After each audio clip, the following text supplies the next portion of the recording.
নমস্কার, সময় বাংলা সংবাদে আপনাদের স্বাগত। আপনাদের সাথে আমি প্রীতি। দেখে নেব আজকের বিশেষ সংবাদ।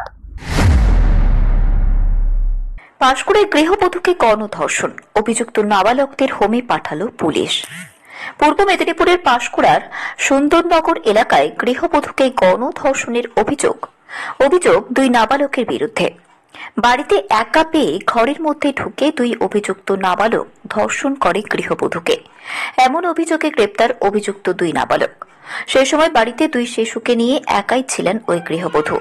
তার স্বামী কাজের সূত্রে বাইরে থাকেন। সেই সময় ঘটে এমন ঘটনা। বাড়িতে হরি মন্দিরে সন্ধে দেখানোর সময় তাকে জোরপূর্বক মুখ চেপে ধরে ঘরের মধ্যে ঢুকিয়ে জোরপূর্বক ধর্ষণ করে বলে অভিযোগের ভিত্তিতে গ্রেপ্তার করা হয় দুই অভিযুক্ত নাবালককে। পুলিশ সূত্রে জানা যায়, গ্রেপ্তারের পর অভিযুক্তদের জিজ্ঞাসাবাদ করলে তারা ঘটনা স্বীকার করে। অভিযোগের ভিত্তিতেই দুই নাবালক অভিযুক্তকে হোমে পাঠানো হয়। ধর্ষিতা গৃহবধূর পরিবারের অভিযোগ, ওই এলাকায় মদের আসর চলত দীর্ঘদিন ধরে। এমনকি একাধিকবার ওই গৃহবধূকে ফলো করত বলেও অভিযোগ। তারপরেই একা পেয়ে ধর্ষণের মতো ঘটনা ঘটায় বলেই অভিযোগ গৃহবধূ এবং তার পরিবারের।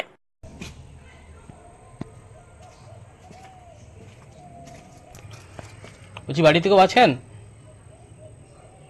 বাড়িতে কেউ আছেন?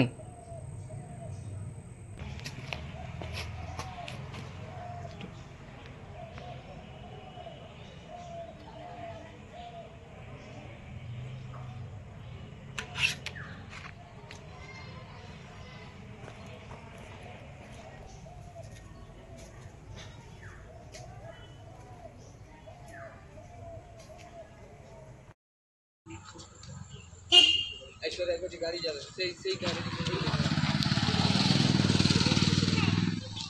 দিদির সঙ্গে যা আমার। হ্যাঁ, চল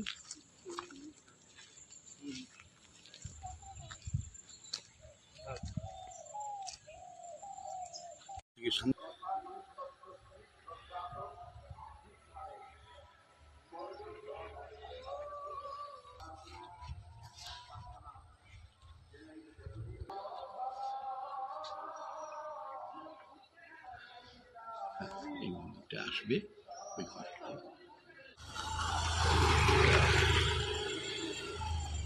যা ঘটনা হবে পরিষ্কার করুন।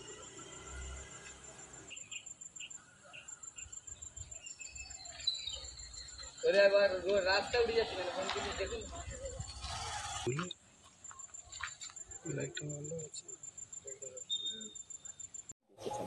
এবার সুন্দর দিকটা হবে। হঠাৎ করে একটা চিৎকার চব্য উঠল। এই চিৎকার চব্যে থাকার মধ্যে আমি তো সন্ধ্যেবেলা বাড়ি থেকে আমি ঠিক বেরোতে চাইনি, কিন্তু মনটা চাইলো। কি হলো, সবাইকে বললাম যাও, আমাদের এই পেছন দিয়ে বাঁশবাগান দিয়ে সামনে সুমনের বাড়ি, ওই জায়গাটায় চিৎকার হচ্ছে।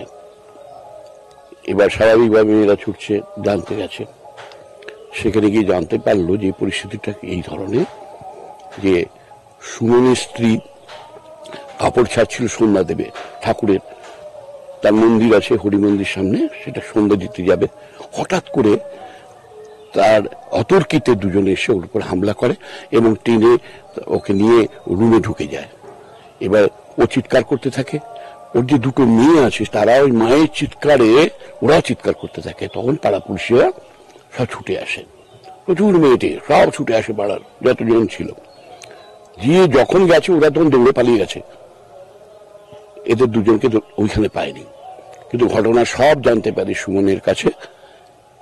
যেটা আমি অত্যন্ত দুঃখের সঙ্গে বলবো, দুজন কিশোর যাদের 14-15 বছরের বয়স, তারও মাদকাসক্তিতে এত আচ্ছন্ন হয়ে যাচ্ছে। আজকে সমাজ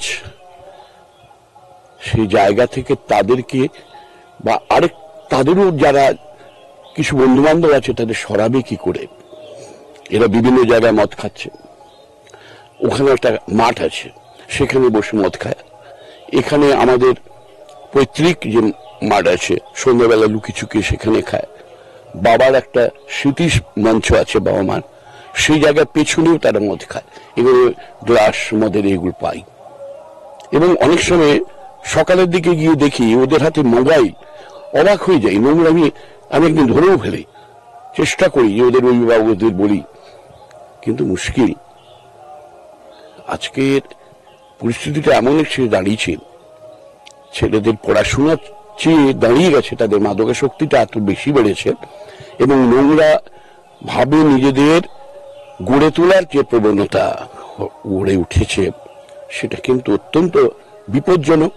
আমার একটা সুন্দর নগর, এটা ভালো গ্রাম, এটা রাজরাজালে গ্রাম, শিক্ষিত সমাজ, সেই জায়গাটা আজ ধ্বংস হবে। ভালো বাড়ির মেয়েরা বেরোতে পারবে না, মা বোনের ইজ্জত নেবে।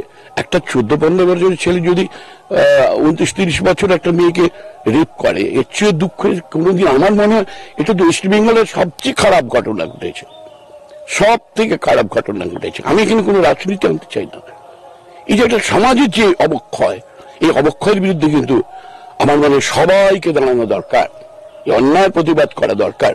এবং আজকে সমাজ কিন্তু মাদকাসক্তিতে ভরে গেল। এলাকা থেকে এরকম মাদকাসক্তি বা এই ধরনের মদ খাওয়ার, হ্যাঁ, আমরা করেছি, আমার গ্রামেই আমি করেছি।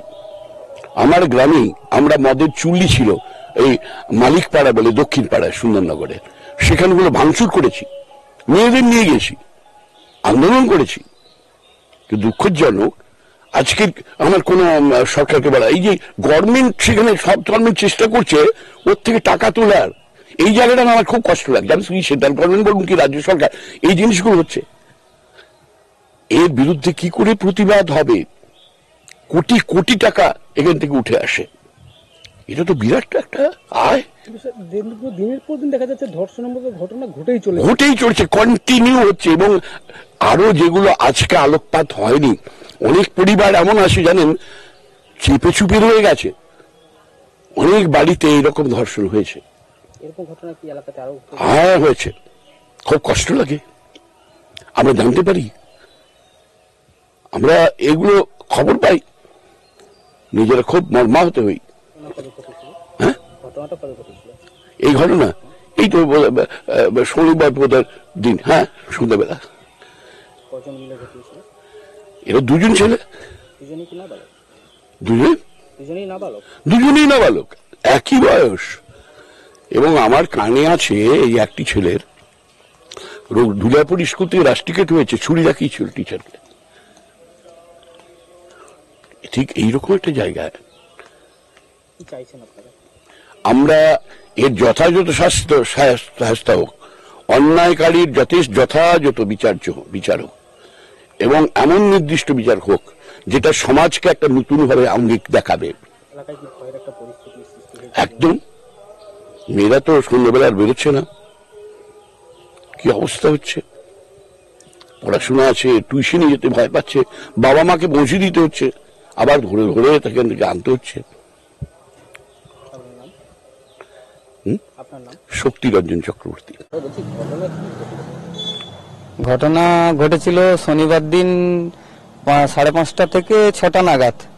আমি কাজে চলে যাই, সকালে বেরিয়ে যাই, কাজ থেকে ঢুকি 7টা নাগাদ। আমি মার্বেল টাইলসের কাজ করি আর কি, জগার হেল্প লেবারের কাজ করি। এবার ওই যে মাঠটা, আমাদের সামনের মাঠটায়, ওখানটায় দীর্ঘদিন ধরে অনেক মদের আসর বসে। এর ফলে ওই চত্বরে কার ঘরে পুরুষ কখন ঢুকতেছে কখন বেরাচ্ছে সে একটা আইডিয়া, যারা ওখানে মদ খাচ্ছে এরকম ক্রিমিনাল মাইন্ডেড যারা লোকেরা, তাদের একটা ধারণা হয়ে যাচ্ছে।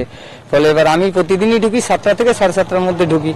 এবার ওই দিন ওই 5:30 থেকে 6টার মধ্যে ওই দুজন ছেলে ওখানে নেশাগ্রস্ত অবস্থাতে হোক বা যে কোনো অবস্থাতে হোক, ওরা আমার স্ত্রীকে ফলো করে, আমার স্ত্রী সন্ধ্যা দিয়ে কাপড়টা ছাড়ছিল, সেই সময় বাড়িতে ঢুকে যায়। ঢুকে একজন পিছন দিক থেকে জোর করে গলাটা টিপে, মুখ টিপে ধরে, এবং দ্বিতীয়জন রেপ করে। এবং আমার স্ত্রী, আমার মেয়ে সেই সময় সে বেগ গতিক দেখতে না পেয়ে মার চিৎকার শুনে পাশাপাশি লোককে ডেকে আনতে তারা ছেড়ে দিয়ে দৌড়ে পালিয়ে যায়। এবার আমার স্ত্রী হচ্ছে একটু মানে মানসিক দিক থেকে একটু লো মাইন্ডেড, সেই জন্য সে টোটাল ঘটনাটা ঠিক সবাইকে গুছিয়ে বলতে পারেনি। এবার যার ফলে আমি এসে যখন ঘটনাটা শুনি, তখন এসে আমি সরাসরি থানাতে আসি। সরাসরি থানাতে এসে থানাতে এফআইআর করি। এফআইআর করার মানে এফআইআর করার ধরে তাদেরকে অ্যারেস্ট করা হয়। এরকম ঘটনা কি এলাকাতে আগেও ঘটেছিল? এলাকাতে এরকম ঘটনা এর আগে মানে আমাকে, আমার স্ত্রীকে কুপ্রস্তাব দিয়েছিল একজন, তো সেটা আমি পাড়ার কিছু লোককে জানিয়েছিলাম। তো সেই ব্যাপারটা নিয়ে মানে সেটা এক সপ্তাহ হয়নি। সেটা সে পাড়া থেকে যারা একটু পাড়ার যে বিচার করে তারা তো কোনো রেসপন্স করেনি। সেই পরিপ্রেক্ষিতে এবার আমি মানে কি অসহায় অবস্থাতে পড়ে গেছি আর কি। এই যে ধরুন আপনি না থাকার সময় এরকম ভাবে আপনার সঙ্গে ধর্ষণ হলো, কি বলবেন এটা নিয়ে? এটা নিয়ে কি বলবো বলতে, এরকম তো শুধু আমার স্ত্রী নয়, এরপরে আমার মেয়ে আছে, পাশাপাশি আরো বাড়ির লোকেদের মেয়ে আছে। তাহলে এটা তো সবে শুরু হলো। এরপরে পরপর পালাক্রমে যদি এই কড়া পদক্ষেপ, আইনি পদক্ষেপ না নেওয়া হয়, তাহলে এরপর পালাক্রমে পরপর সকলের ঘরেই আছে, মানে উপর বাগলা নিচের বাগলা খসে উপর বাগলা হাসে।